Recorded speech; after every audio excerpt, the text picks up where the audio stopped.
Hi, I'm Michael. Welcome to Beyond the Screenplay, the podcast where each week we do a conversational deep dive analysis into a film.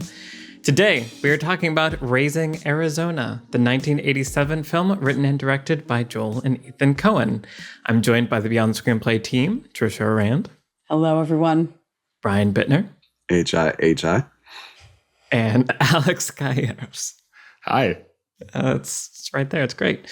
Okay, so we are in week 3 of our fall favorites season. And so, as I've said in the previous episodes, this season we're talking about some of the films that we each put on our top 10 lists that we've done at the top 10s of the 70s and 80s and 90s and 99. We did one specifically for that year and all that stuff.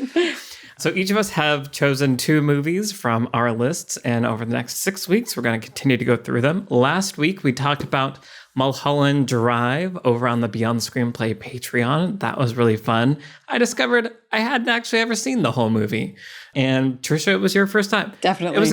It was an interesting conversation. So that's over on the Beyond Screenplay Patreon. Next week, we're talking about Being John Malkovich, Alex's pick. That will be interesting. And today, we're talking about Raising Arizona, which was chosen by Trisha. So Trisha, tell me about Raising Arizona. I love Raising Arizona. This movie is just really funny to me. It's kind of what I want from the zanier Coen Brothers comedies, and it's so early in their filmography that it feels kind of raw and unpolished and like unfiltered in some ways. About they're just like, let's put all of our like wacky ideas in this. Like even the filmmaking, the direction feels a little loose, and like it's just really playful and fun. And as a comedy, it like kind of refuses to be grounded in any way. Like it's sort of one of their movies where they've created like a universe whole cloth, like just for this particular little plot and drama, and it's so zany. The characters are so big, like it feels kind of like a Looney Tunes cartoon with the logic in it, and the magic is there, like that we've talked about before with Coens, and but I still feel like there's a lot of heart here, and it doesn't feel in any way cynical like some of their later movies do. It just feels really warm and affectionate, and like it's easy to root for the characters, right? Like they so often have these like pitch dark movies where even like good guys are kind of hard to root for, right? And in this movie, it's just like, look at these lovable people who just are, like there's just, I don't know. I love it. It just checks all of my personal boxes. And I don't know. I think it's such a fascinating movie of theirs that really holds up and is really entertaining and really funny. It's got a great chase sequence in the middle of it. Mm-hmm. And yeah, it kind of all comes together in this like lovely way by the end. It's nice to walk out of a Coen Brothers movie and like no one is dead except for like, I guess this like sort of bad guy bounty hunter dude. Who may or may not be human. Yeah, who may or may not even be there. But yeah, it's like nice. It's like, oh, everyone lived. Everyone turned out okay. It's like a happy ending. Everyone's like, I don't know, just really optimistic for a Coen Brothers movie while also being a ton of fun. And yeah, I adore it. Nice. Yeah, it was very interesting, as you're saying, to see a Coen Brothers movie that was like so happy and like about like family and love. And like there were still, things that you've called out of Coen Brothers, love kidnapping and like criminals that are kind of idiots and like all these different things.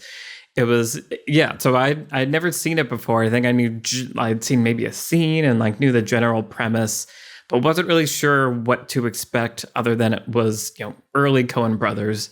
And I feel like watching it, it feels like an early Coen Brothers movie, and that it feels like them, and it feels like it's done by an early filmmaker.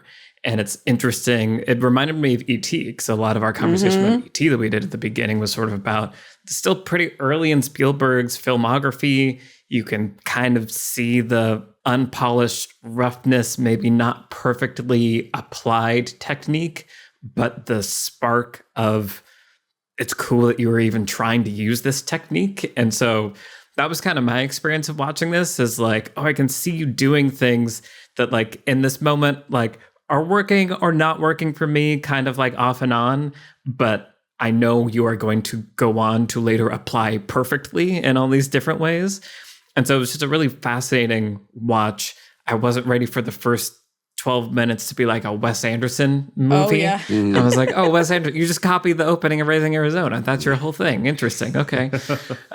Nicolas Cage was really fun and great. Like, I don't know that I've really seen that many Nicolas Cage movies, and to see him at 23 and doing this performance, at some point, something clicked in my brain and I just saw and heard him as Timothée Chalamet. Same. 100%. Okay. What? Thank you. Okay. It was like mind blowing. We'll talk about it more later. Anyway, so like it was a fascinating like watch, not really knowing what to expect. And yeah, it was fun. It had heart. I liked the performances. And I was like, this is cool. To have filmmakers that have been around so long that you can track their filmography from like the earliest days is cool. And so it was fun to see that. Brian, what about you? Yeah, this is a bit of a weird one for me. I have very little to say about it that is in any way really critical or negative, but it's also just never quite clicked for me. I love the Coen Brothers. I've seen everything they've done, most of their movies 2 or more times. And there are like the 5-ish movies that are I just adore so much. And then there are like 3 or 4 that make me really angry. And then there's like the middle. And Raising Arizona has just always sort of been floating in the middle for me. And I think it's just a little too madcap for my taste, even though a lot of their movies are. But I think it's just like sometimes it feels like it's madcap for the sake of madcap and there's not a lot else going on. Other times it feels like there's like a strong thematic through line and like everything is in service of that. My partner also loves this movie, so watching it with her is a lot of fun. It's one of the few movies she can like actually say the lines before they happen or as they're happening. And yeah, Holly Hunter is amazing. The pacing is really, really good. And in most of it, I think there's a little bit in the second act where I'm just kind of like, what is the plot right now? Like there's just like stuff happening. And then eventually it's like, okay, there we go. And yeah, it's a fun movie. It's very watchable. And then I also, as you were saying, Trisha, it's early in their filmography. And I absolutely love that their first 2 movies were Blood Simple and Raising Arizona. Arizona. Right out of the gate, they're like, we do this and we also do this. And often the twain shall meet, as we would then see in a lot of the rest of their filmography. It was cool watching it this time, thinking about it more than I had in the past, so I'm excited to hear what Trisha has to say about it, but also just have a conversation about it in general. Yeah. It was interesting, reading on the Wikipedia that this movie was almost designed to be like the anti-Blood Simple, like specifically for that purpose. That was interesting to learn. Even Frances McDormand is the anti-Blood Simple Frances McDormand. Right. And I always think it's an interesting technique to like out the gate, like try to show your range so that you don't get like pigeonholed into anything. And I feel like it recontextualizes and makes me appreciate like Raising Arizona also. Like, if your goal was to show how far you could not do Blood Simple, like mission accomplished. That's really cool. Yeah. Alex, what about you? Yeah, this was a rough one for me because I'd never seen it before. And I didn't do my research to know the context. That context you just said, Michael, that's really interesting. I had seen just the poster, which looks like they're on recliners like at a hotel. So I'm like, it's gonna be like a road trip movie where they're gonna take this baby on the run. Like, that sounds really fun. And it's like, wait, why aren't they leaving on the road trip yet? So I had all these weird expectations in my head of like what the movie was gonna be. And then it kept not being those. And then it was like, okay, I know the Coen Brothers range and how, their movies have this range we're talking about, but I'd never seen the range be stretched so far into Looney Tunes direction. And so I was also having this cognitive dissonance of, wait, this isn't Coen Brothers. This is too far into Looney Tunes. Did they do this too? I didn't know they did this. But once again, in context, it makes a lot more sense. I appreciate it is really interesting, as we've been saying, to see these young filmmakers. I had the same thought about E.T., Michael, where you see them going hard on style, going hard on bombastic kind of cinematography, just trying these things out in the way that we all do in film school and all do as young filmmakers.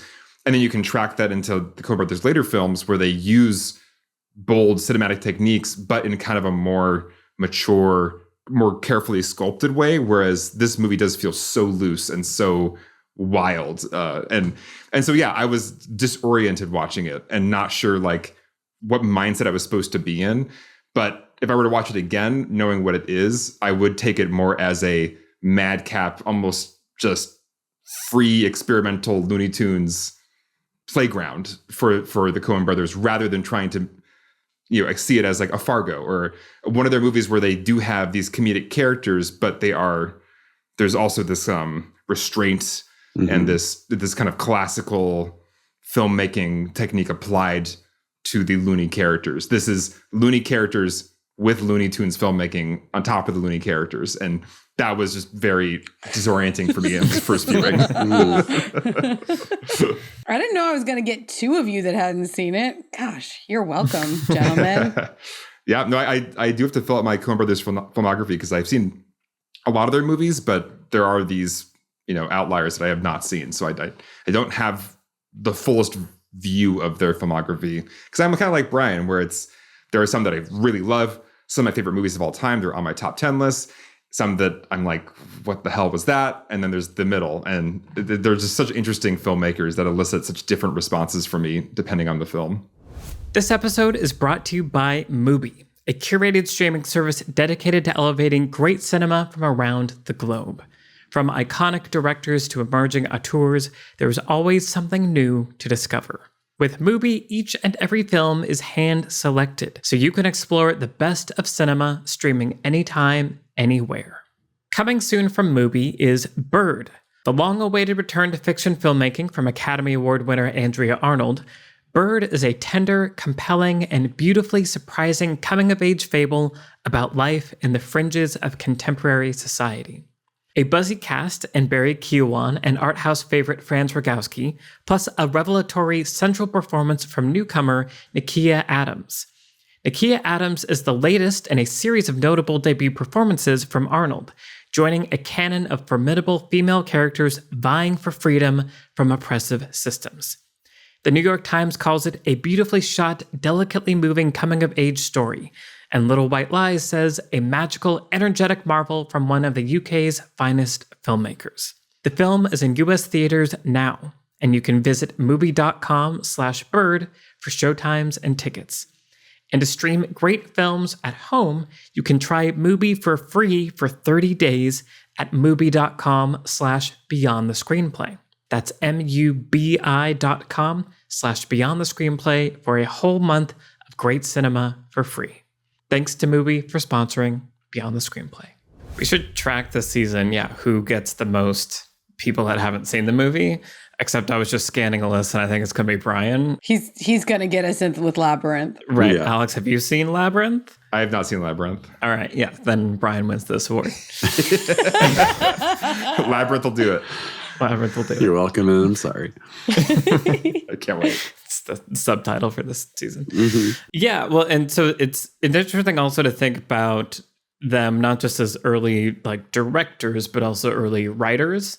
And that was kind of something that I was thinking about, where they have these kinds of characters that have this unique way of speaking. Like at first I was like, is this how people speak in Arizona? No, I think this is some kind of custom something that they've created here. I grew up in Arizona. I was born in 1987. I don't know anybody who talked like this. How did you lose your accent?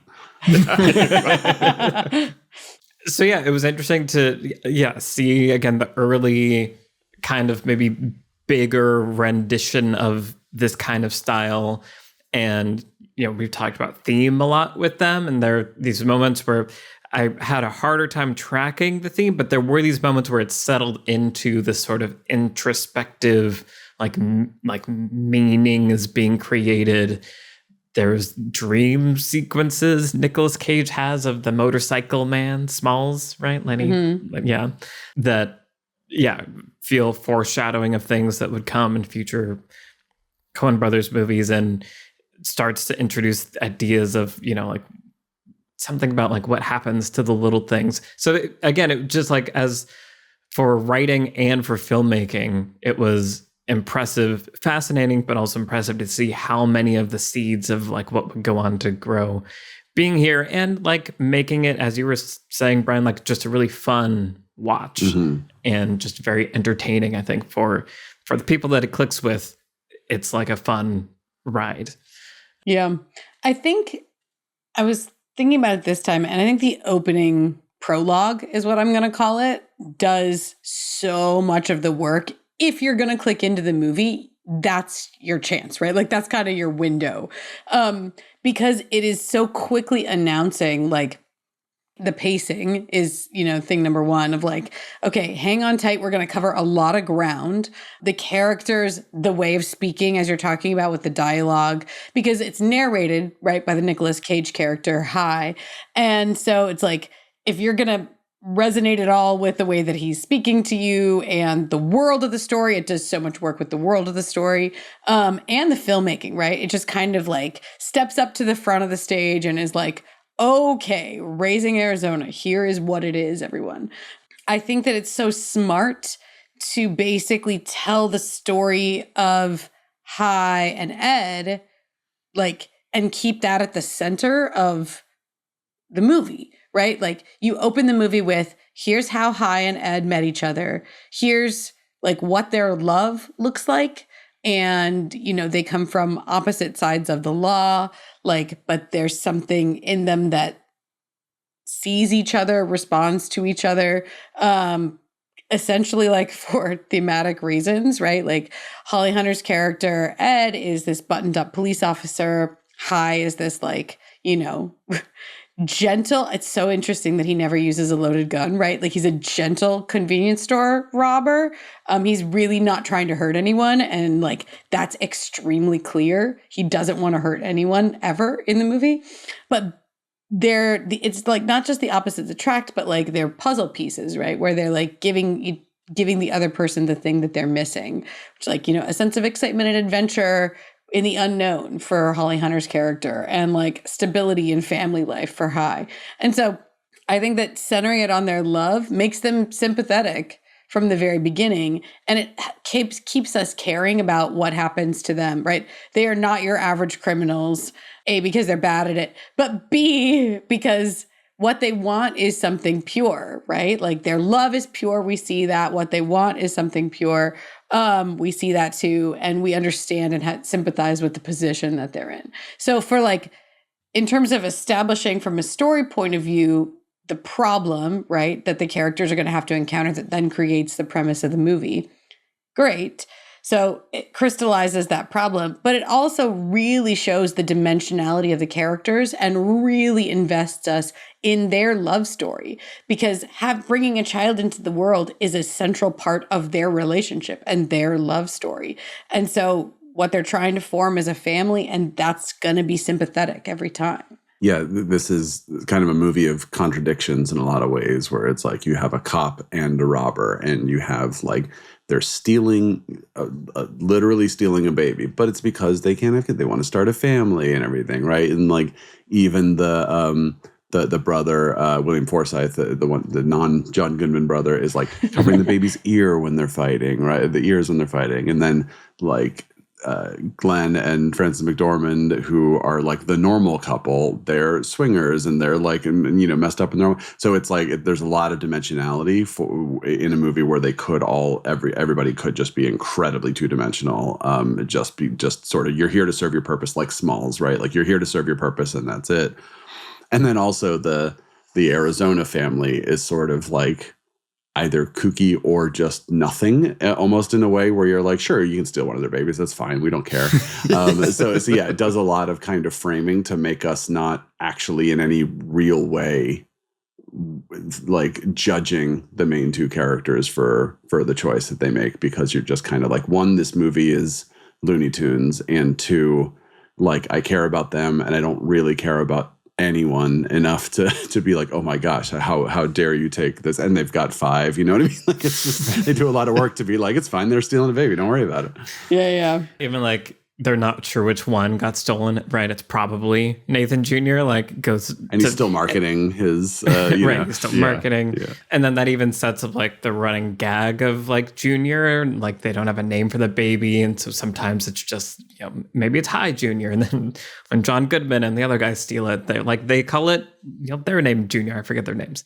There was also just a lot of clever humor and setups and payoffs and running gags strewn throughout, which was fun to see that kind of forethought go into it. The scene where going back to what you were saying, Brian, with the Arizona family, if we were introduced to the Arizona family where either of those parents were holding or in any way caring for those children, it would be totally different. But because when we cut to the Arizona household, they're sitting in chairs downstairs, right? They are in no way interacting with those children. They're not even really interacting with each other, right? They're sort of self-absorbed, wrapped up in their own problems. The wife's look is amazing. The blouse all the way up to here, the huge glasses, her heels, she's just in her own house, wearing high heels and everything. It's perfect. But yeah, it's just it does subtly, in sort of believable within this world kind of a way, distance their kids from them. And even when she walks up to check on them, she's not warm and motherly, really. She kind of acts like a nanny, right? It feels like almost these children are missing parents, right? There's so many of them. They're kind of being kept in this bonkers quintuplets crib in an unattended nursery, right? Sorry, as a parent, I was just sorry, what? The lights are on. The children are awake. You're just not in any way interacting with them. What? But again, it makes it feel really impersonal. And because we already know the Holly Hunter character and Nicolas Cage, we already know Hi and Ed, and we know how warm and loving they can be. It just makes us be yeah, save these children, right? They go up a ladder. They're in a tower, in a castle, right? One of these children needs to be rescued essentially from the Arizona household. Not that it's a bad place, but again, it's just not a warm place. And we know that one of these kids could be in a real family, as the movie has presented a real family to us. Speaking of the scene when they climb up the ladder into the room, that was probably the first point in the movie where I felt thrown off the horse a little bit, because I feel I was not aligned with what's going on. How do you guys read the scene where Nicolas Cage is kind of picking up one baby at a time, kind of losing them, but also not continuing to pick them up and put them down and then lose them further, and it's an emergency, but maybe it's fine. That was a scene where I'm what are you doing here, Coen Brothers? What is the scene about? And I mean, they're the Coen Brothers, so they're always doing something with intention, or not. Or was this just kind of wouldn't it be funny if it's babies crawling everywhere? Yeah, with lots of wacky camera moves. So, yeah, I'm just curious to hear everybody's interpretation of that sequence and what's going on there. Yeah, I mean, I sort of read it as he's testing them out, right? Yeah, holding it and just seeing how it feels. Right. Kind of a vibe.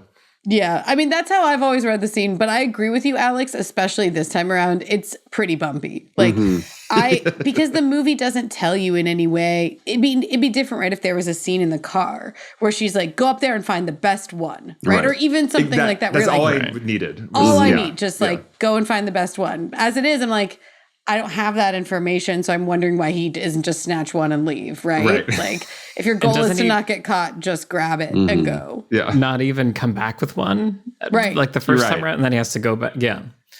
Yeah. So it was definitely confusing. Yeah, because I was trying to read oh, is he overwhelmed by the reality of the babies and he just can't take it? But yeah, the clarity was not there. And so that's where the first time in the movie where I'm used to the Coen Brothers.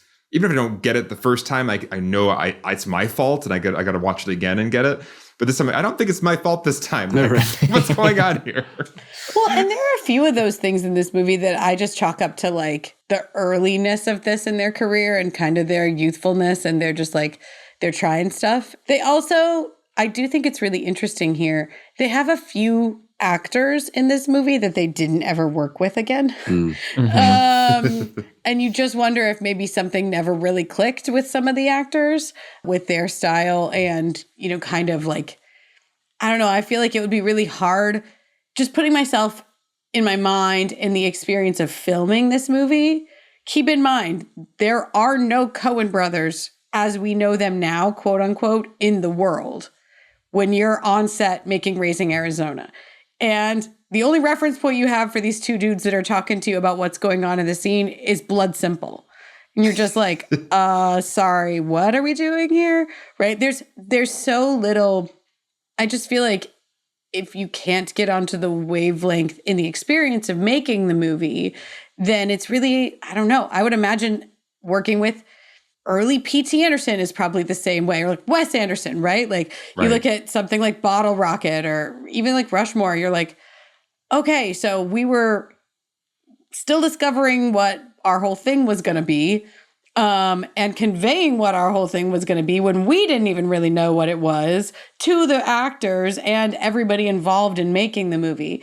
It's gonna be bumpy. And so, and obviously also in that scene, you're dealing with like, not even child actors. Actual babies. Actual babies. No CG.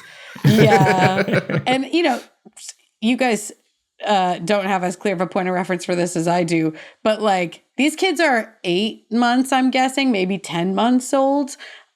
These kids are less than a year. So they truly, like, they can't even understand. They can't understand anything that you're saying to them. They can't understand anything that's going on. It's like large, wiggly, uncontrollable puppies. Pretty much. Actually, puppies you could probably train a little easier than like an 8-month-old. So with all sympathy to the Coens shooting that scene, but also other scenes. I feel like the scene with the actor who plays Nathan Arizona, I feel like he's like not quite with them most of the time. Yeah. Like, there's kind of like this like long take in his house where he's yelling with the at code people. and the fingerprints and And that was one of the clearest moments of like, this technique that you're reaching for is like really cool, but the pieces that you're working with right now are not the right ones. But like once you get those pieces and you know when and how to use this, filmmakers, it's going to be awesome. And so that was a very clear moment for me of like, this scene is not good, but so many things that it's trying to do are really good and will be good soon. Yeah, and I think I was wondering there are a couple instances of movies that are 90 minutes long that I feel like this is like a 45-minute long story that then had to get turned into a 90-minute movie in order to be a movie.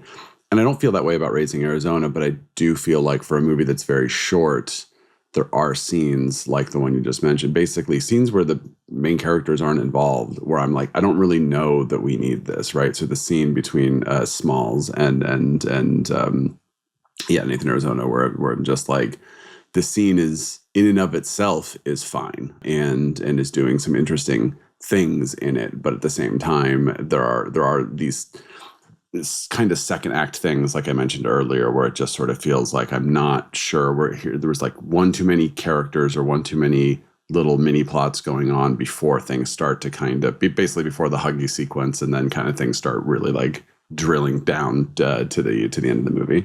On a positive note, the thing that did feel very Coen Brothers to me about this movie was this thematic discussion that I was kind of tuning into of, you know, High's character. He's kind of seeking in a way throughout this movie, like looking at other family models, talking to, what's the name of their friend, the swingers, Dot, and and I think that was really interesting to see. That felt very Coen Brothers to me, this kind of thematic thread that kind of culminates in that surprisingly really touching last sequence that suddenly got me after being kind of wow with this movie. But I really did I liked how this movie kept exploring, like he's kind of seeking family, seeking something, but it's not working. Like he's also going back to needing the thrill of the robbery. And he also looks at the family of his friend, and it's like a disaster, nightmare, monster children family. And so there's all these extremes that the character is presented with in this. How would we phrase that kind of debate or discussion he's having throughout this movie? I mean, I think it's thematic if it goes to the core of the character arc, which it really does, right? And it really is just about like, yeah, he sees himself as being bad news, kind of, right? Or like he's trying to be, he sees himself as kind of like this low, no account, robber, right? Like not capable of something more like family life or stability. It's really just about how he views himself, right? Where the minute he gets the baby, he starts like, oh no, this is going to actually ruin everything maybe. But then losing the baby throws into contrast of like, actually, I do desperately need this or like desperately want to get this back. And I am capable of sticking here. I think it's really hilarious. In the crisis, he writes that kind of beautiful, like I'm leaving note. And then literally just falls asleep and like never gives it to anybody and never like nothing ever happens with it because, the whole like spinning into the third act where it's like, then his friends take the baby or Glenn shows up, right? And Glenn wants the baby. And then like his friends, he overhear that it's the stolen baby and then they steal the baby. Right. And then like it's that whole third act. But I just think it's really interesting that I feel like that scene with the letter kind of speaks to the theme of like, we all believe and know that Hai can do it, right? That Hai can be a dad. And that Hai can be a stable husband. But he doesn't really believe that about himself. I wasn't totally sold on that, but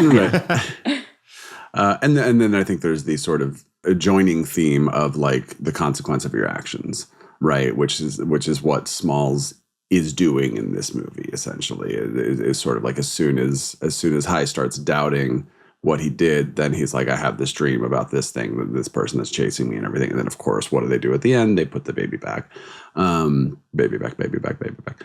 No. Yeah, Brian. That was a bridge too far.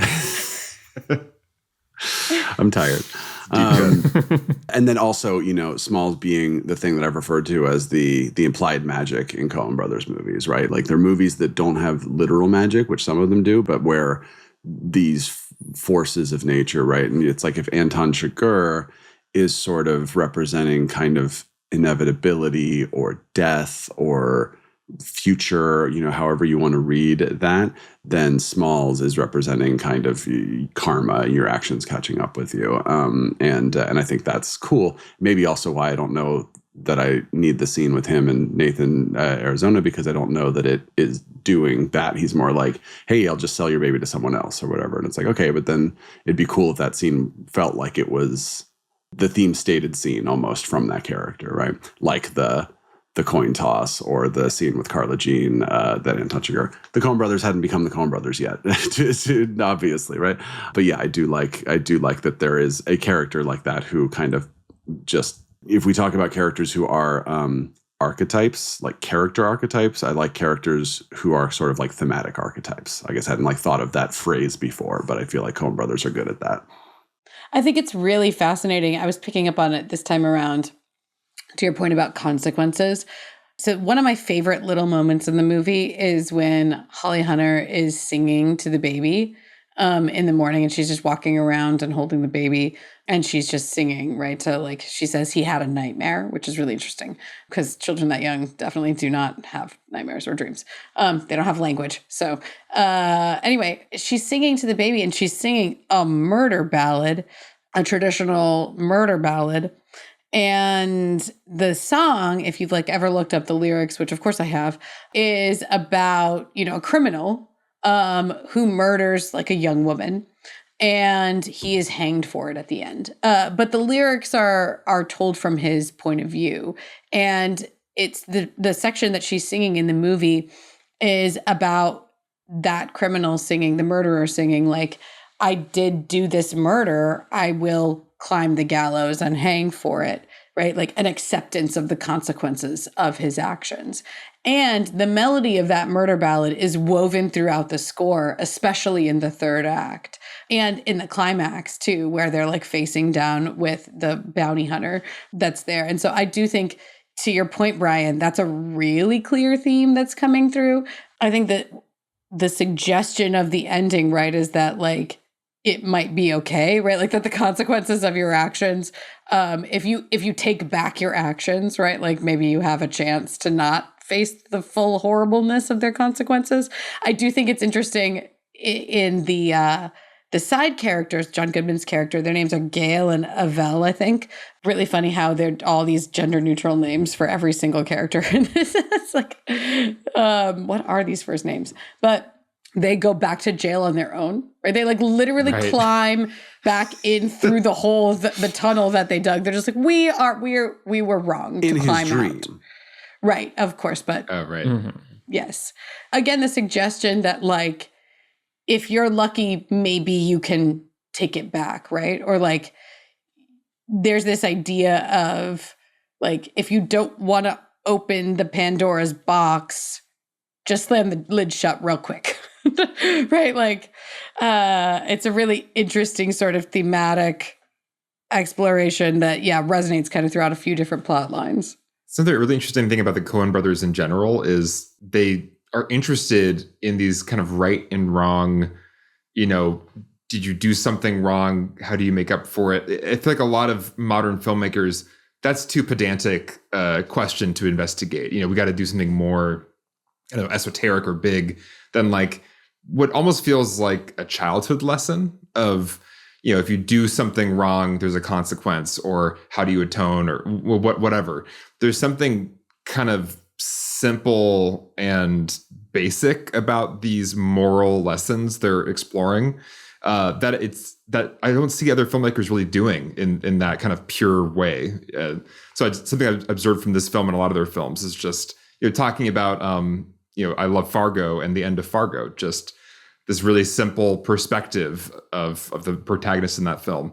There's like this simplicity and this, it's almost like it's not aiming for like a cynical, modern, complex discussion and more of like a back to basics, almost like biblical discussion of some theme.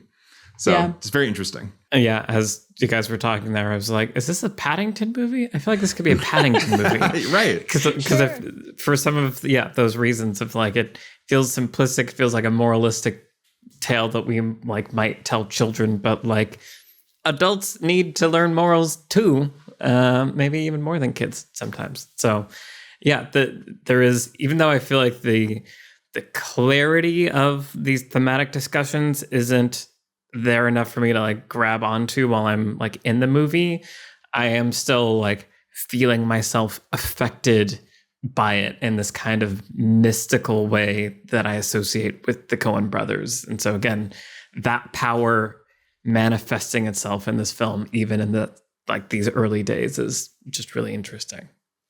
Yeah. And I do think it's interesting in the one thing about that scene that you keep mentioning, Brian, that I do like with Smalls and Nathan Arizona, where they're in the office at the furniture store, is that we find out that Smalls was himself a stolen baby, right? That was like stolen on the black and sold on the black market, essentially.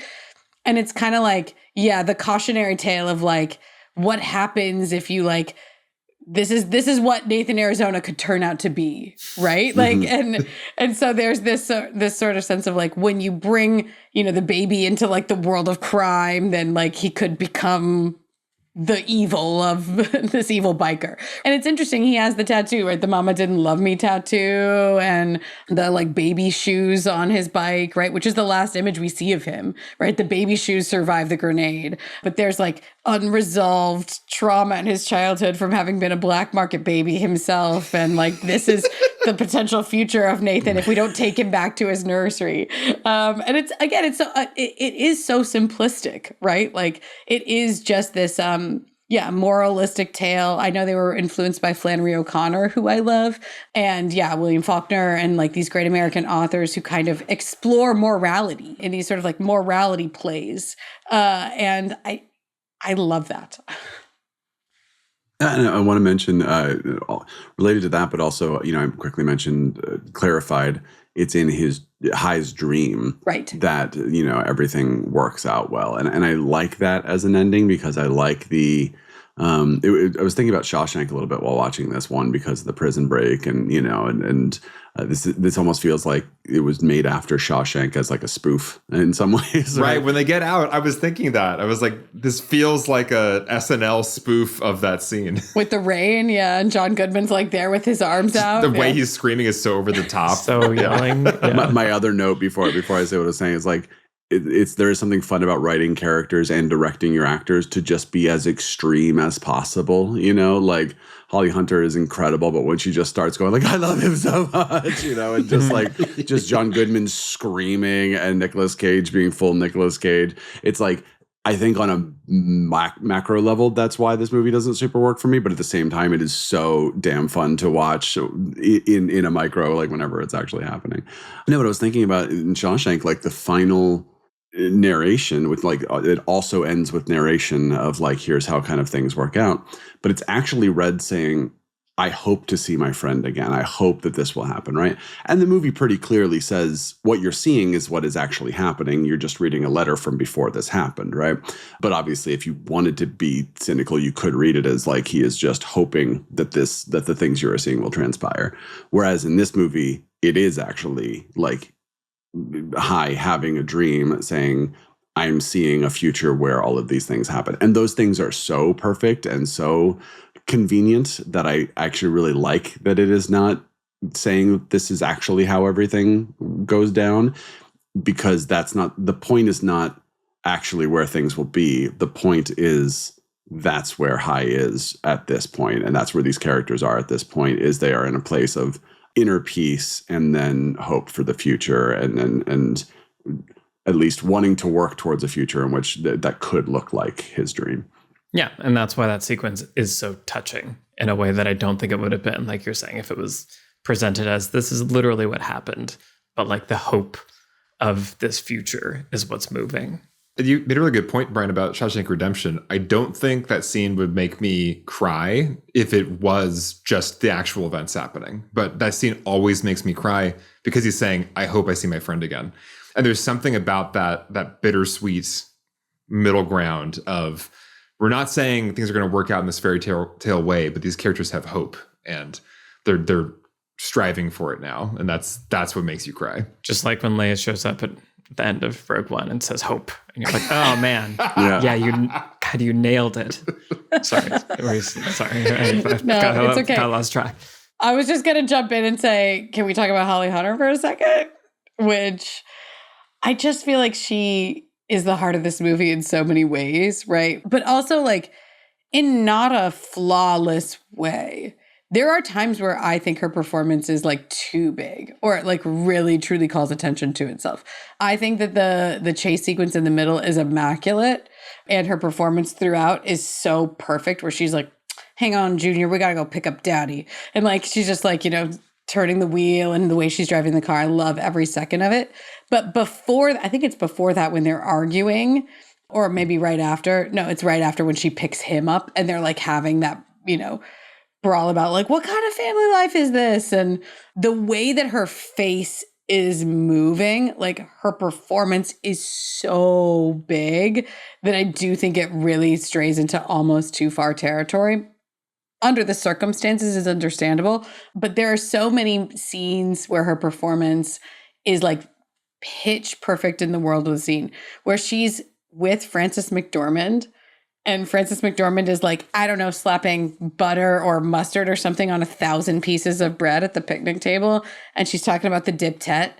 And Holly Hunter's like, do we get that, honey? We need to get that, honey. Yeah. Like, it's so like perfectly, it's smaller than Frances McDormand somehow, but it's like pitch perfect, anxious mom, like, I just want to do the right thing for my kid. I'm feeling overwhelmed. I didn't realize how much I don't know about parenting, right? Like all these emotions these layers are all there, really needing high to be with her and like understand what's happening and like stay with her, but he's not paying attention in any way because he's dealing with his own thing over here. He's in a living nightmare with these 5 other children that are around him and realizing he's never going to get out of this ever again.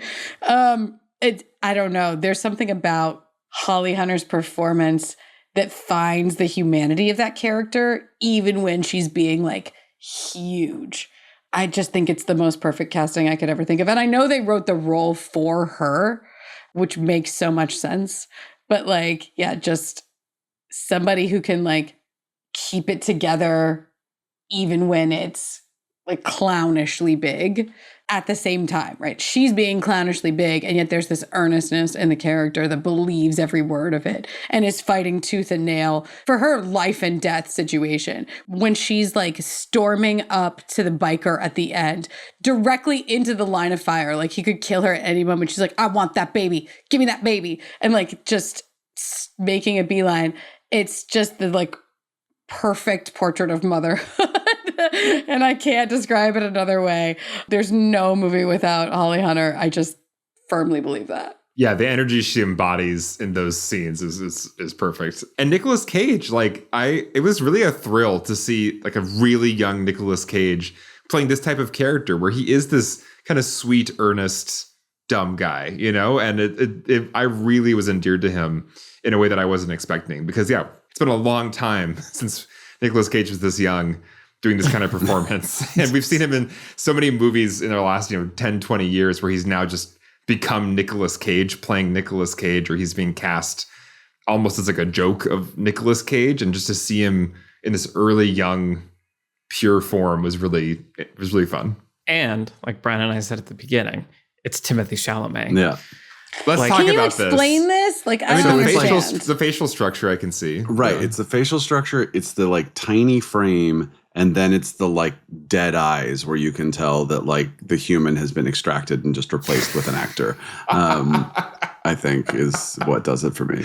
Wow. That's how you feel about Timothée Chalamet. I don't know that I'm signing on for that exact. I'm sorry. I thought that's what we were talking about. I mean, I can see that. Yeah, there's some of the like the kind of like stoner duty performance, kind of reminded me of Lady Bird, Timothée Chalamet, and then even when he's Little like Women a little bit, he's doing that thing, yeah. So there's a little bit of like that kind of like energy, and then when he's like he does so much monologuing in this movie and like writing the letters, and he's talking about like I'm not going to be a good father and da da da, but and then my brain it like blurred and it was like it's this Dune. This is Timothée Chalamet like mumble narrating Dune, like it's the same energy. It sounds like their voices could be the same. Sulking about being the Muad'Dib. Yeah, exactly. It was like the same energy. It's really fascinating. I'm sorry, I'm not gonna be able to. No, I'm not gonna be able to be with you on this. Keep an ear out. That's all I'm saying. I do want to say though that I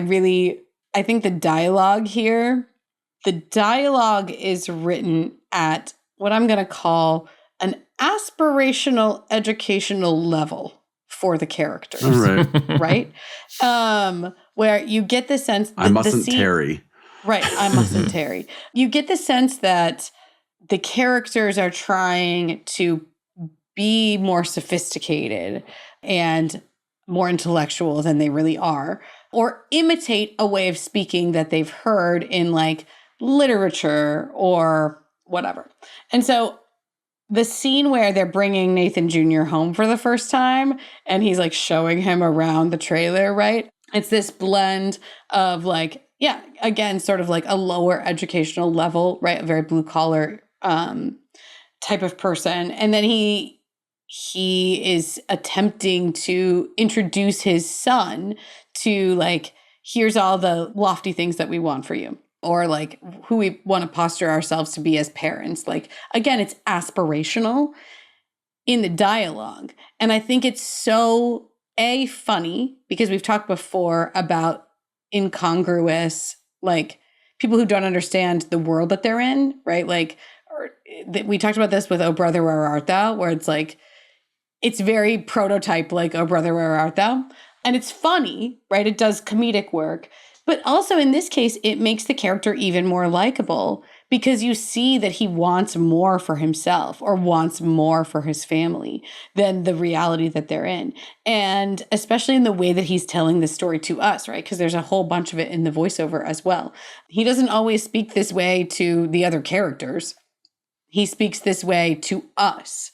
And this is how he sees the story that he's telling, as sort of this like allegorical tale or this literary work almost. And I think that that's so smart. I just think it creates a full portrait of the inner life of the character that we are privy to, right? The movie is told from his POV, and it taps us into, what if this was the reality of your life that you're living, but what you wanted it to be was this other thing? And it's a great example of a use of VO that's giving us something that we aren't seeing on screen. It's providing an extra counterpoint or level of dimensionality to the character. Definitely. Just in the dialogue. It's brilliant. Nice. Yeah. Well, why don't we move to lessons and say what lessons we're going to take away from Raising Arizona? Brian, do you want to start us off? Yeah, I mean, it's just, I was just thinking about, one, the opening sequence and how much work it does, which Trisha already talked about. And then it made me think also about just like the efficiency of storytelling in this movie. So I think a lot of it, and as Trisha was just talking about the voiceover, it's sort of one, it is giving you that, as you were just talking about, that extra dimensionality to the character. But then it's also that opening sequence that could have been a montage almost. You could have done it like up style or something. But I like that it's more than that. I like that we're getting voiceover, which is kind of letting us know who Hai is, and then dialogue between Hai and Ed. And, you know, just the like every time we see Hai do the back to jail thing, and then his interactions with Ed, and of course she's like my fiance left or whatever, you know, and just like the sort of Looney Tunes convenience of like this exact moment is when she is dealing with this thing, and it's the perfect moment for him to come along. But then just how quickly, by the time we have I looked, it's like 11 minutes in that we get the opening titles, and by then it's like, I talked about Oh Brother Art, though, I think it was my lesson, that we start with them escaping from jail, and all of the decision to escape and there's a treasure and all that kind of stuff happened before the movie started. And we find that out later. This is an example of we get all of that intro stuff in the first 11 minutes. We just get it really efficiently and really quickly, but enough that, you know, like an Up or other movies that do this kind of approach, we have so much context for the characters and the relationship and the tone of the movie and everything at that point. And then, yeah, the voiceover throughout the movie gives us more to chew on, I think, than if it wasn't there. And then even just little things like, as we talked about briefly earlier, the Glenn confrontation about like, oh, I know who that baby is, but then the brothers overhear it. So then now they don't have to re-find it out in another scene. They are finding it out in the same scene that is happening. So then now when they tie him to the chair and walk out the door, we've already done the work in this scene for how that thing's going to happen. The wife swapping scene could just be like a funny Coen Brothers, like, here's a quirky little side scene, but it's also, that's his boss, and like now he's not going to have money anymore, so now he needs like all that kind of stuff. So I think this is a really good example of a movie that, despite some moments where I feel it's a little meandery, or I wish I had more of like a driving plot, I feel like there is a whole lot of efficiency done with the storytelling and just the writing and even some of the editing and the pacing. Yeah. I love that they don't show us the like brothers listening at the door or anything like that. Right. We just see the blinds, right? It's like the finger in the window blinds, and then he realizes, and we do, that they overheard everything. Mm-hmm. He walks in and they've already got Nathan Jr., right? Like, it's just so quick. Yeah. Yeah. And if you revealed that earlier, then that's like an extra thing we have to be thinking about during that scene, and we don't want to be. So John Goodman, so wild to see like young-ish John Goodman and still being John, like, it's just great. Anyway, yeah.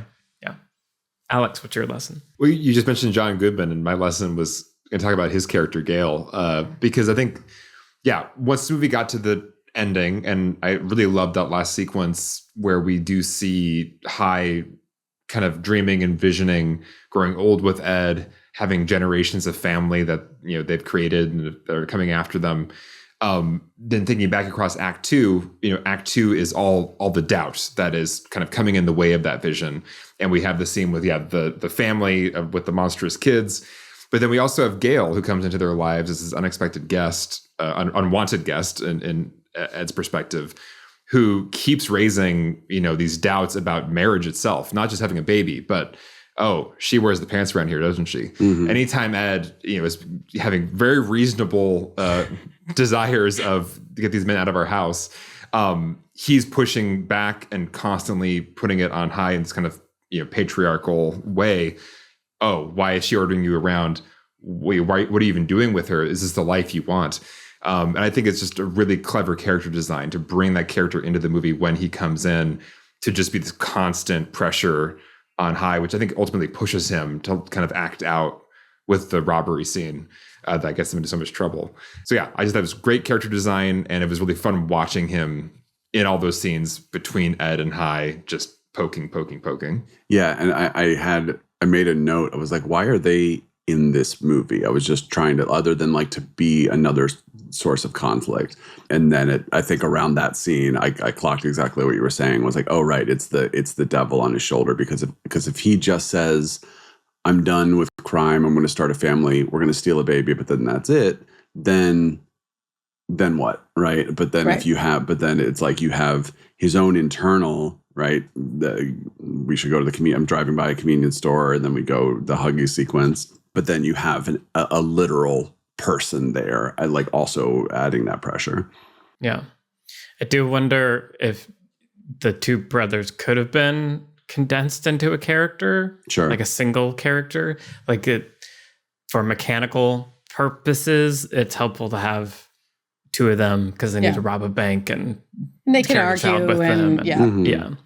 There was something around them that I was like, something isn't quite perfect yet, because that's the rubric that I'm trying to grade the second film of yours on. Well, because it's the Coen Brothers, so I go in thinking everything is exactly there for a reason and there's nothing out of place. But I agree that like I wasn't that into the, you know, I like John Goodman and liked what his character was doing, but the brother did feel ancillary in those scenes in particular. Yeah, I do think it is interesting though. I would just want to say I do like that actor and I like his performance. I'm going to look up his name really quick. William Forsythe. Yeah. I agree that he isn't as distinct of a character as John Goodman's character is, because it seems like he's kind of like just there sort of echoing what he says in the dialogue scenes. But actually in a lot of the action sequences, he is kind of serving a different purpose, where he is kind of warm and gentle with the baby and like makes it reasonable that they could take him, right? Like John Goodman could not take that baby by himself. But like with the brother, it's like you could take that baby. Like this guy kind of has an understanding, a childlike understanding of like how to care for a child, right? And he's the one who insists they bring him into the bank, right? Which is one of the funniest bank robbery sequences ever. And not even just because the kid is there. It's really just the dialogue in that sequence and how it all unfolds. But yeah. Yeah, that's a good point. Trisha, what's your lesson? I'm going to just talk really quickly about the midpoint sequence, which is the convenience store robbery with the Huggies. And I just love it. I think I could study it infinitely. It's so funny because what it does is fully utilize every character that is like pulled in and roped into that sequence. Like I've talked before about how characters should have agency.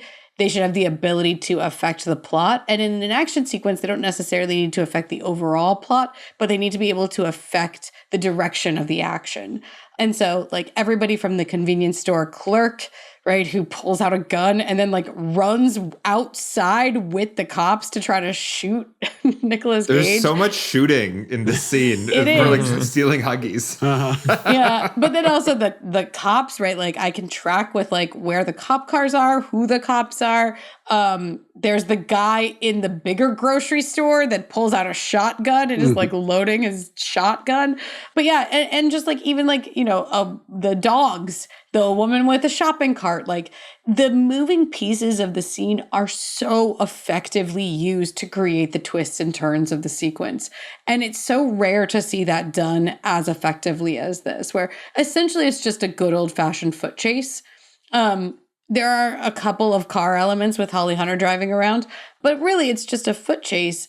But it works so well because the Coens are good at imagining who is in this world, who can intervene, who might intervene, what wrenches could they throw into the works. Even the scene where he hops the fence and there's like a dog in the yard, right? That's kind of introduces the whole dog sequence, part of the sequence, the many dogs in the sequence. But just like, okay, there's something here that's going to get involved, and not in a way that is like easily brushed off. I feel like action writers tend to introduce elements into their scene and then jettison them as quickly as they can because they're creating messiness. But the Coen brothers in this sequence embrace all the messiness that every individual brings into it and still manages to keep it feeling streamlined and smooth, and like the action is rolling and the elements are affecting each other.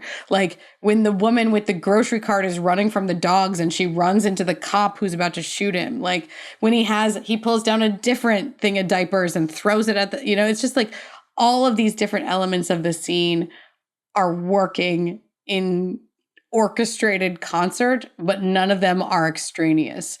That's an incredible thing to do.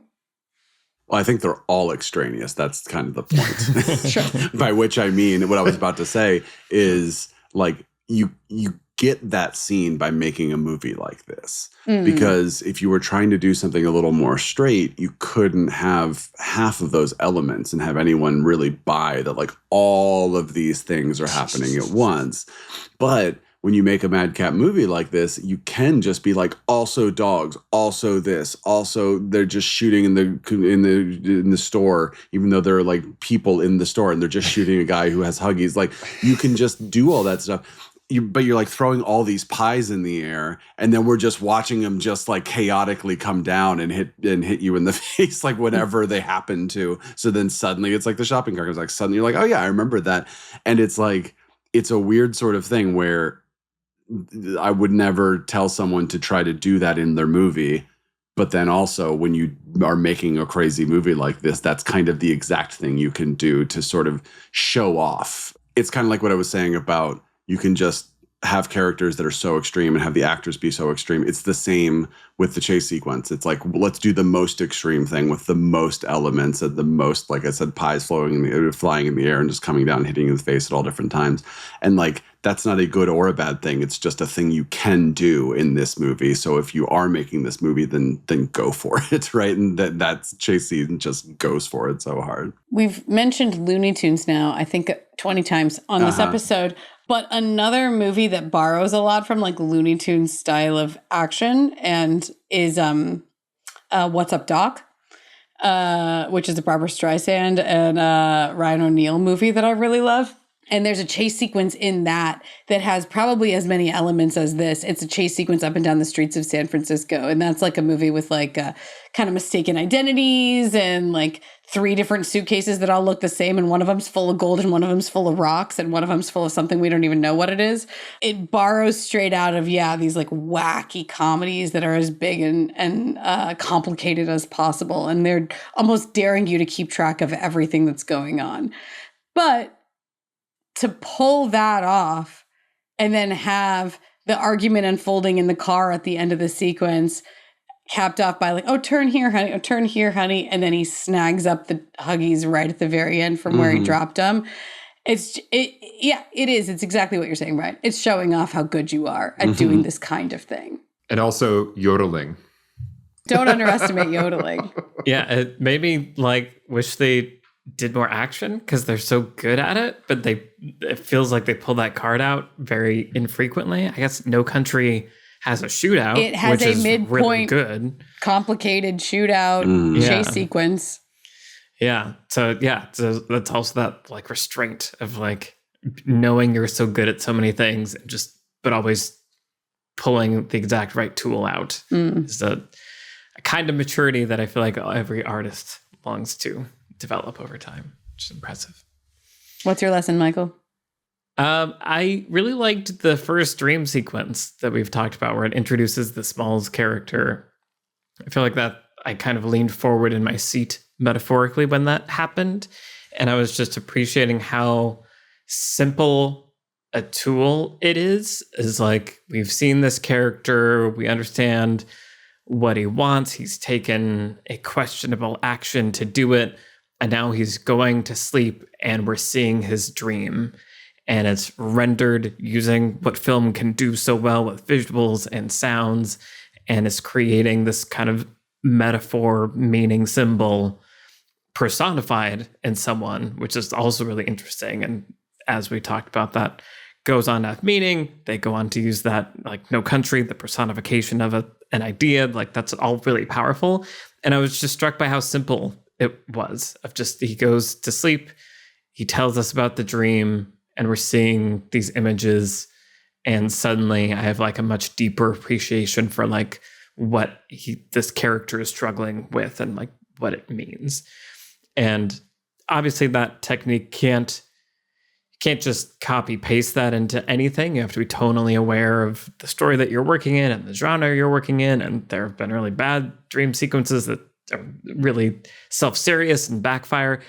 But just like the simple idea of like, and now I'm going to tell you via audiovisual metaphor what this is about. It's one of those things where I'm like, film can do this so well. Why isn't every movie doing this? Like, why is film always trying so hard to be like realistic when like so much of the power of film is what it can do beyond realism? So that was my takeaway. I really like that scene. Alex, what have you been watching recently? I went and saw in theaters The Apprentice, which I would highly recommend, directed by Ali Abbasi, starring Sebastian Stan as Donald Trump and Jeremy Strong as Roy Cohn. When this episode airs, the election in America will have happened. I have no idea what will have happened in that election. Regardless, this is a really good movie. And I recommend everybody see it. It's a great character study of essentially a relationship between a young Donald Trump and Roy Cohn, who is infamous from the kind of McCarthy Red Scare era of politics. He's just kind of this extremely nasty lawyer who essentially is the mentor to Donald Trump and teaches him the way. And it's a really fascinating character study. Both actors are fantastic in their roles. And it treats them as these strange, flawed humans. It's not like an SNL skit. It's not a total farce. It's actually just a very well-made, funny, but really fascinating movie about this moment in time and this relationship. And I think it's very informative and gives a lot of perspective on this human being who has shaped all of our lives in America for the past several years. And I think it's a really worthwhile movie to see just for that context. So The Apprentice, I would recommend. We'll see what happens in a couple weeks. My prediction is things are weird right now. Things are probably weird, listeners. I'm sure you feel a way about hearing all of that. Right. No matter what's going on, this will be context for it. Yep. It's still in October here, okay? You can't blame us. Trisha, what have you been watching recently? Yes. So I decided to catch the Apple TV Plus film Wolves, which you have no doubt heard of, starring Brad Pitt and George Clooney, back from their Oceans movies, doing a movie together again. Or Burn After Reading of Coen Brothers. Except they're not in the same shot in any of those in that movie, and it always has bothered me. Really? Yeah. Despite The Thing. Yeah, that's true. The Thing. Anyway, directed by John Watts, and it's a movie about like fixers who, there's Amy Ryan plays like politician who gets herself into hot water where there might or might not be a body, and like accidentally two different like fixer disappearers show up who are both supposed to be lone wolves and don't work together, but they end up getting linked up. Frances McDormand is like kind of plays a voice in it. Anyway, the movie's not perfect, but I liked it. I really, really liked it. I just thought it was like a fun approach very contained, sort of downbeat approach to like a crime thriller, more or less. And yeah, I've heard rumors it was like a ridiculously expensive movie, which I guess when you hear about the cast makes sense. Mhm. But it doesn't look expensive, kind of. And I mean that in a good way. Like, again, it's very contained. So it feels like maybe it cost less than probably it actually did. It's neither good nor bad. I like that, like, if you did have $250 million to make this movie, you still told the story that was like focused on the characters and didn't like blow it out of proportion just because you had budget. That's kind of what I mean. You spent all your budget probably on your stars, but it still feels like kind of a character piece. And it's, you know, it's funny. It's like trying to be just this like odd couple sort of a movie. But overall, I really liked it. I thought it was really entertaining. And I guess they maybe are making another one. Mm-hmm. So maybe we'll get Wolves 2. I don't know. It's a wild idea. Doesn't feel like that kind of a movie, but here we are. Streaming is wild. It really is. Old rules don't apply. Nope, nothing applies. It just got, so it's a wolf, but there's two of them and it's wolves, but it's not wolves because it's two. No, because that would be wolves. the correct Right. plural is. Right. It's Two trying lone to, wolves. It's Yeah. trying to do a thing. I Yeah, got do you get that. it? Do you get it? Yeah. Brian, what have you been watching recently? I encourage everyone to watch My Old Ass talk about this movie that I saw that was very delightful called My Old Ass.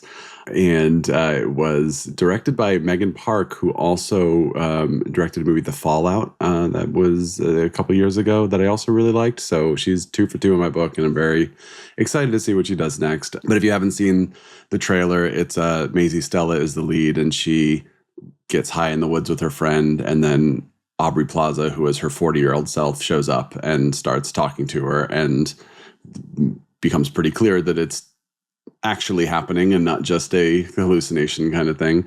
And like then they get each other's phone numbers and can like call each other, which is like bizarre. And then the movie kind of starts doing its plot stuff, which is just about the present day, the younger character. And it's like, is the Aubrey Plaza thing, like, did that actually matter, or was that just like a fun little thing? And then like the movie just sticks the landing in this beautiful way. And I think that it was that past lives moment for me where it was like, I'm into it. And then like when the credits roll, you're like, oh yeah, you just like everything that happened the way that I wanted it to happen. And I wasn't expecting things, and et cetera, et cetera. So that is saying things without saying things. But I really, it's just a really, really fun movie too.